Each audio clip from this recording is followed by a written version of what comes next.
Hey guys, GNS Tactical here. Wanted to show you a recent build that we just finished. I'm going to show you that this gun is clear. Nothing in the chamber, no magazine in the bottom of the gun. This is what started out as a Generation 4 Glock 23 in a 40 caliber. We took the top end off from it, the stock factory Glock slide and barrel, and purchased the Lone Wolf upper and the Lone Wolf barrel. I've had some people asking if this conversion can be done, and it absolutely can be done. Works perfectly. You can see the only real difference that you need to look into between the 3 and the 4 is the end of the frame. Since the Generation 4 pistol has a larger recoil spring, the 3 is just a little bit smaller in this taper, and what happens in the end of the slide is your dust cover just ends up being a little bit too fat.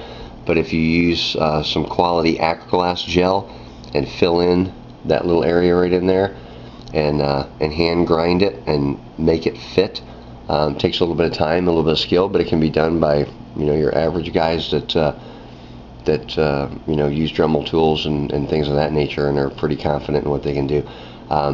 These Lone Wolf uppers are obviously much better and tighter tolerances than what you get on a bone stock one, and it does fit right back on the gun perfectly, just like any other Glock. It works great. There's no issues. Obviously, there's still no ammo in this weapon.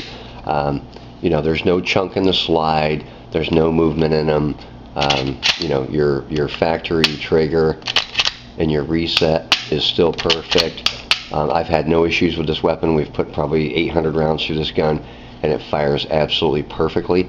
The only other option that we did with this gun too, other than backstrap filling it and retexturing the frame, was going to the aluminum mag release, which is an oversized button, and we hand shaped it and fit it to this frame, so it was a little bit better for us to handle. Rounded the trigger guard off and undercut it a little bit better. Went with a Ghost reverse slide release on this weapon and Trijicon front sight, and like I said, this is just a really tight weapon that has worked out very well for us. If you have any questions about swapping over Gen 4s with Gen 3 parts, or just any questions in general about these upgrades, feel free to give us a shout through glocktexture@gmail.com.